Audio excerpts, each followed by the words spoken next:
জীবনে নিজেকে অনেক ঠকিয়েছি, অনেক। ঠকাতে ঠকাতে সত্য থেকে এত দূরে চলে এসেছি যেন পৃথিবী এক আর আমি আরেক। তারপর একদিন নিজেকে চিনলাম। অনেক করে চিনে দেখি আমি একজন অসাধারণ মানুষ। আমার কারো মতো বা কোনো কিছু সাজার কোনো দরকার নেই, কিন্তু কোথাও যেন একটা বাধা। আমি প্রতিদিন আমি সাজতে গিয়ে দেখি কত ভয়, জড়তা, না পারা, অপূর্ণ ইচ্ছে আমাকে আষ্টে পিষ্টে ধরে।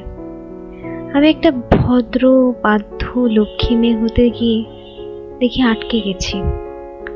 তারপর কত কিছু পার করে যেই না একটু নিজের হলাম, যেই আমার আমিকে পেলাম, সেই মনে হলো কর্তা বদলে ছুটিতে ছিলাম।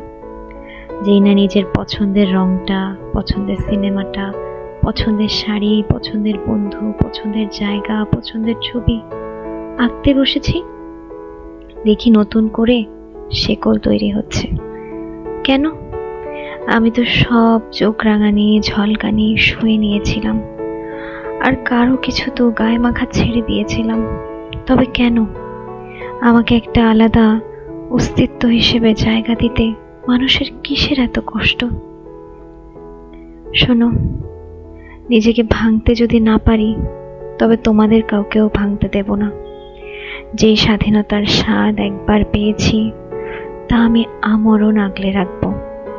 দিন শেষে আমি আমার হব, একান্তই আমার। আর কোনো জীবনের ছাঁচে আমি নেই। আমি তো জয়ের সূত্রে স্বাধীনতা চাইনি, শর্তের বিনিময়ে স্বাধীনতা পেয়েছি। তা যখন পাইনি, তবে যুদ্ধই বেশ। তবু তো আমি আমার।